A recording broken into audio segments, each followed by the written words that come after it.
Et voilà, bonjour, bonsoir, c'est Flo de BeautyAndBrainsGirls.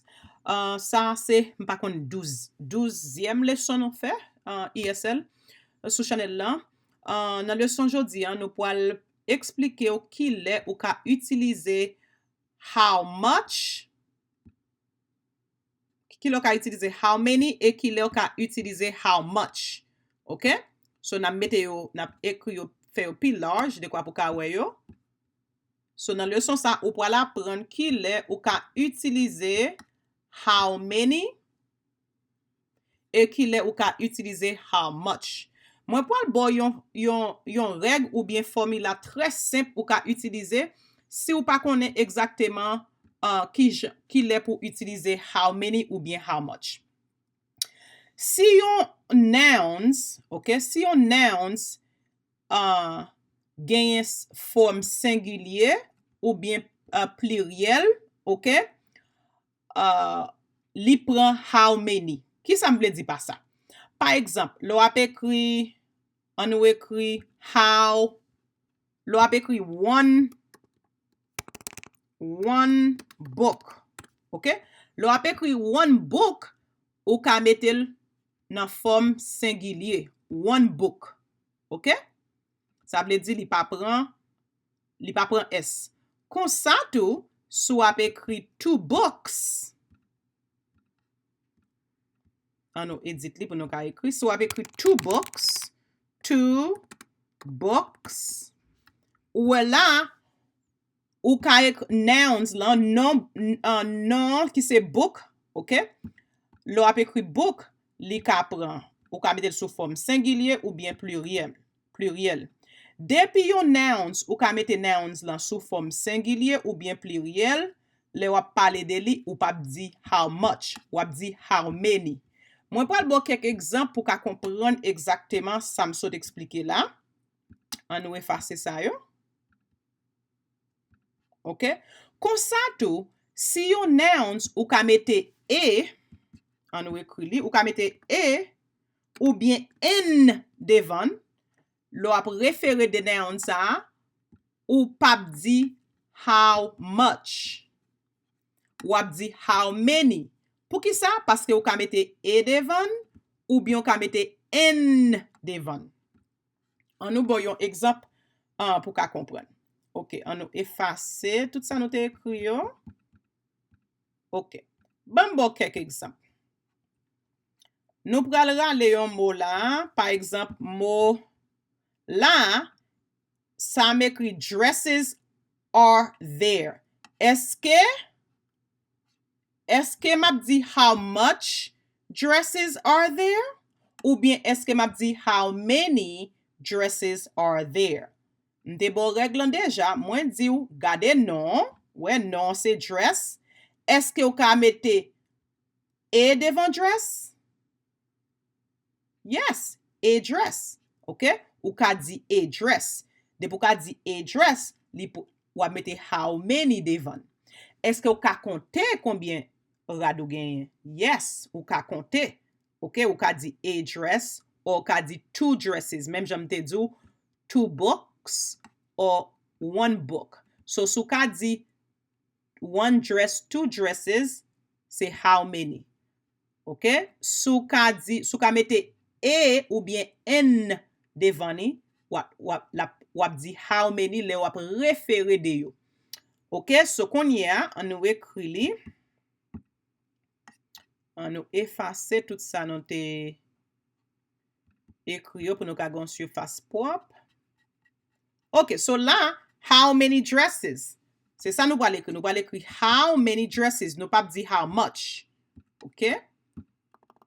How many. Excusez-moi, oublié écrit n là dans many. On écrit how many dress. Mais c'est how many. N'a mette dans quartier ça parce que li pas pour aller dans quartier ça. OK, on nous quitte mot qui prend ça nouns qui prend how many yo, n'a mette yo dans bossa. N'a mette yo dans bossa. OK? Nouns qui prend how much yo, n'a mette yo dans bossa. On nous aller pour nous voir encore combien nous ka joindre là. Là, Ou mwen genyen, te move sa yo. Là pour ka ouais. Mwen fè plizye klas ESL sou chanel lan, sou pa ouais, sou ta remen gade tout leçon yo, tout lot leçon fè, lo fin gade tout leçon sa, tout entier, ki ton komante di flow lage playlist lan pou mwen, epi map lage. So la mwen ekri, la mwen ekri oranges are there. Eske map ekri how much oranges are there, ou bien how many? Well, an nou ale pou nou wè ki sa formula mte ba ou an, di, ki sa reglan di. Eske m ka di an orange en anglais? Yes. Give me an orange. De pou ka mette n devan, lo ap pale de li, wap di how many oranges are there. Ok? Eske m ka mette orange au pluriel en anglais? Yes. M ka ajoute s derrière pou mette le au pluriel. Gen mo, ou pa ka ajoute s derrière pou mette au pluriel. Mo sa yo, ou pou alwe, ki jan pou di la avek yo nan yon moment lem fin fè how much la. La, le nap ekri, nan make how many oranges are there. Ok, combien orange ki la? Sa, sete how many dresses are there. Combien rad ki la? Ok, depi ou ka kontel, depi ou ka konte objet, depi ou ka mette e ou bien n devan, c'est how many. Ok? So, an nou pren yon lot ankon. Sou nou vo sou chanel nan pa bliye abone, lo fin abone gen yon ti klos chanel a monte sonel pou ki sa de gwa len afishe yon video pou pa rate yo. Sou chanel sa nou pa fe klas ESL seman, nou fe klas politik yo. Le ou gen yon chans vizite lot video nou fe sou stimulus sa ka pase nan house nan Sena pou ka kompren exactement ki sa nou fe. E sou nou votou ki te yon komante di ou nouvo, epi sou gon on topik ou bien yon sijè ou ta vle nou diskite nan ESL, ekri li di nou ki sa ka bo plus problem en anglais. Ok, la nou genyen birds can you see? Eske nou pwale ekri how much bird can you see? Ou bien eske nou pwale ekri how many birds can you see? Well, nou pwale ekri how many. Pou ki sa? Paske esko ka konte sou gen des oiseaux en anglais, esko ka konte? Yes. Ou ka di I have 2 birds. Kon sa tou sou gen yon, nou ka di I have a bird. Ok? Paske nou ka konte, li gen forme singulier, li gen forme pluriel, nou ka mette e ou bien n devani, nou konen se how much nap di. Ok? An nou effacer ça, parce que moi, je travaille dans une surface qui est propre. Et puis, qu'on y a, nous pouvons ajouter how many devant. OK? How many. OK? How many birds can you see? Combien d'oiseaux ou ka we? So, on nous élargit li. Oups. Et puis, nous mettons en ordre. OK. An nou pran konye,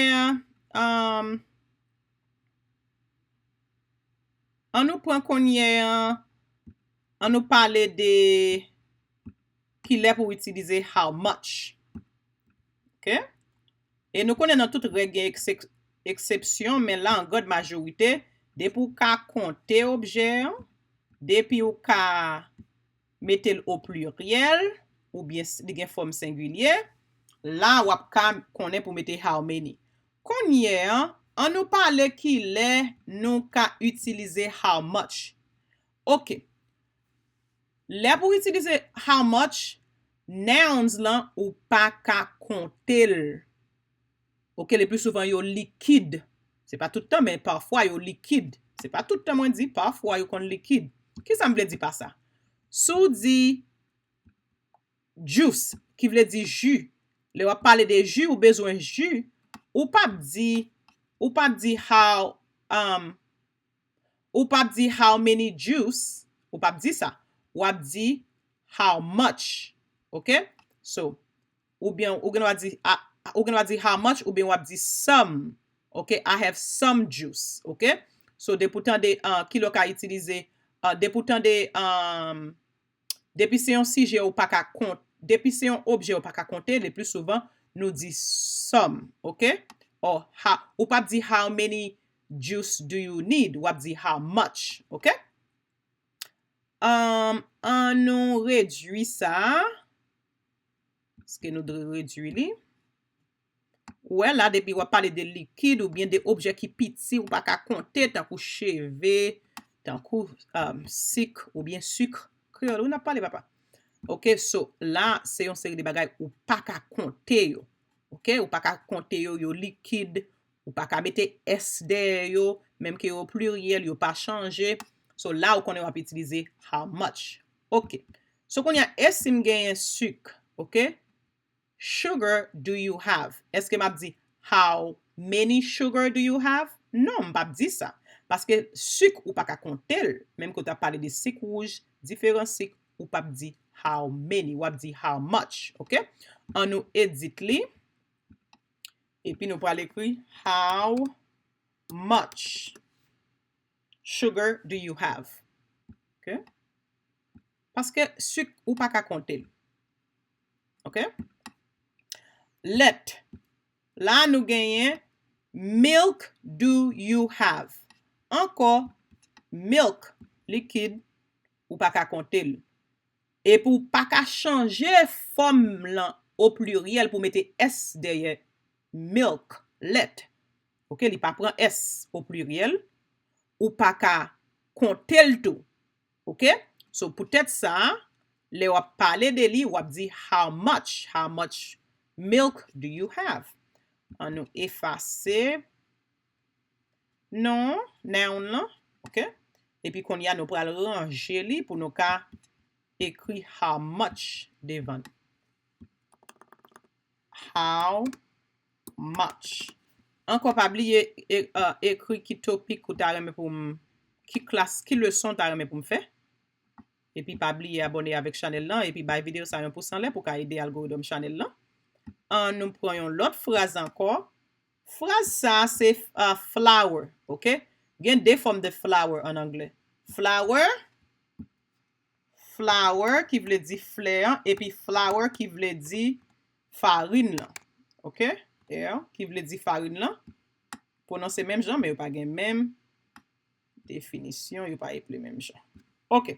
So, flour do you need? Flour do you need? Est-ce qu'il m'a dit how many flour? No. How much flour? Yes. Parce que flour, moi, pas qu'à compter flour et puis pas qu'à mettre le pluriel tout.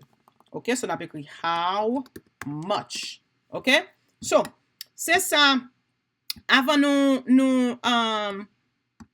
clôturer classe ça, moi gagne classe exercice nous fait sous Google, sous Meet. Moi encourage au venir dans classe exercice là, moi toujours dis chanèl ça. Santé, information avec éducation, c'est priorité, c'est ça que fait nous concentrer chanèl nous qui est les BeautyAndBrainsGirls sous information, manger santé et puis éducation et puis information. OK? So pas oublier visiter l'autre sijè que nous parler sur chanèl ça, moi toujours dans house là dans Sénat pour me dire qui loi législation qui a passé qui a rapport avec l'argent dans poche. Sur chanèl ça nous ba pile information sur immigration, unemployment, SSI, SSDI, Social Security, Section 8 qui j'ont acheté un car aux États-Unis qui j'ont fixé crédit ou al visiter chanèl là, OK?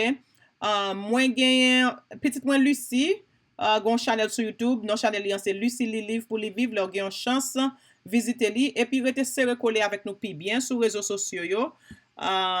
Instagram moi c'est BeautyAndBrainsGirls 1 et website moi c'est www.beautyandbrainsgirls.com là où j'ai plus ressources pour petit tout si vous dans kindergarten first second grade ou besoin ressources pour yo ou ka aller sur website moi pour ka j'ai plus information. Moi j'ai un billet dans sciences politiques c'est passion mais c'est pas ça qui va me manger. Moi j'ai un master's dans éducation bilingue, c'est ça qui fait nous faire classe ça yo. Moi souhaiter ou enjoy classe là et ou buy ou partager vidéo ça sur réseaux sociaux avec l'autre monde qui gen doit besoin et pour ka aider, OK?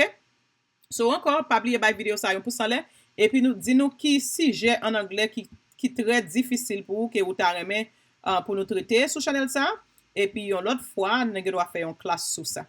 OK, merci. Restez branchés, nous allons pour nous encore dans une autre vidéo.